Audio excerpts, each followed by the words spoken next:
HillCrest, we on the rise as one of the best gyms about to take over. Man, we already on the map. What you talking about? Tell him, Coach. Ain't too many gyms that created a world champion. I mean, that's the reality of it. Speak on it, Coach. I try to keep my mouth shut all the time, but you know, you hear a little talk. but you know, hey, it is what it is. We know we stand on truth and righteousness. That's what's up. He's 2 years old. Yeah. Well, I got you, Ernesto, man. What's your thoughts on the state of boxing right now and things you're seeing? Well, I think boxing is picking back up. I mean, I think when they make Earl Spence and Crawford, it's going to be huge. Our very own Gervonta Tank Davis is doing extremely well, putting the city on the map, Baltimore City. Young guys up and coming. You know, the old out with the old, in with the new. You see younger guys from the DMV up and coming, looking real good. I like it. I mean, it's a pool set of opportunities for those that put themselves in position to take advantage of it. It's all about, you know, how bad you want it, if you're willing to sacrifice what it takes in boxing, you know, keep yourself ready at all times, live a healthy lifestyle, your diet, you know, drug-free, alcohol-free. Just have a good spirit about the sport of boxing. You know, surround yourself with good people. I've been saying this for years, man. It's like a redundant thing over and over again. But somehow, some way, our youth get caught up in the cycle. Great amateurs go by the wayside, you know. So, you know, but the DMV, we have some of the best, if not the most talented fighters in the country. I was going to ask you about that, Coach. Speaking on that, man, you know, at one point in time, as you know, man, DC had 5 world champions at one time. Yeah. Do you see that ever getting back to that point soon? Oh, absolutely. I mean, shoot, we got a young Lamont Roach. I think he's number 1. I see him winning the title. Actually got the, I think he's been called up for that mandatory for the Garcia fight. I saw that. Yeah. I see him with a great opportunity to win the title. We have another young up and coming Russell brothers, Antoine Russell. Nobody talks about him. I don't know why. He's one of the, if not the most talented younger fighter from the area. Why do you think nobody talks about him at the 140? I don't know. To me, he's the boogeyman of the 140. Nobody wants to talk about him because they don't want that smoke. But I'm gonna talk about him. You see, I mentioned his name. So we have a lot of fighters, man. I don't want to miss any names, and you know. No, I get it. Yeah. But you know, we have so many good fighters here in the DMV, from the amateurs all the way up to the pros.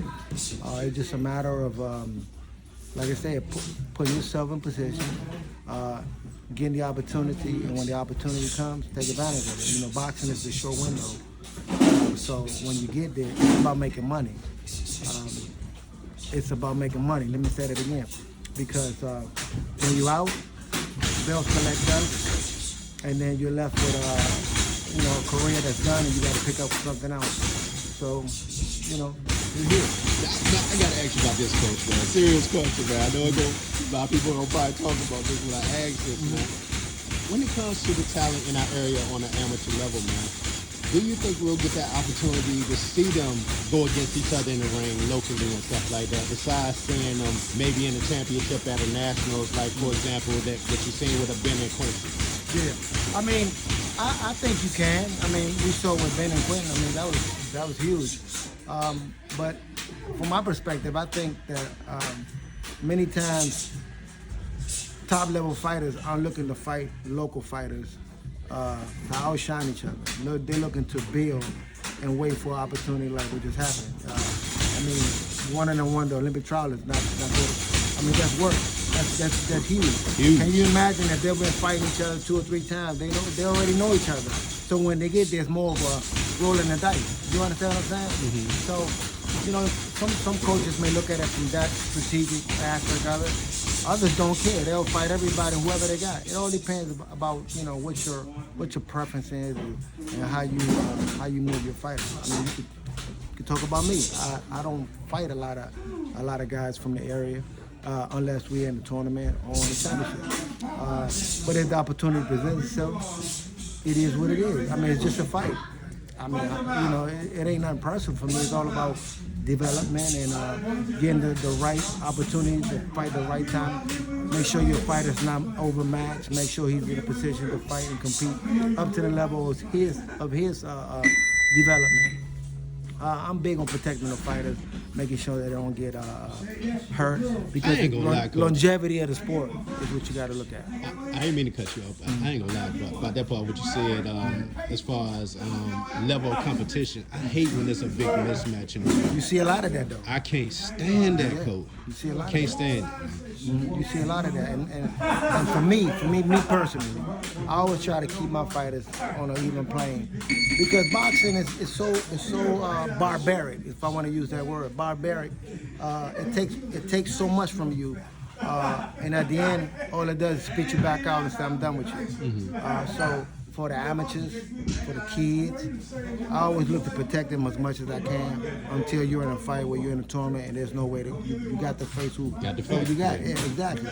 But until that point, I always try to match my guys as even as I can, so they can develop and have longevity in the sport, because this is not a sprint, it's a marathon.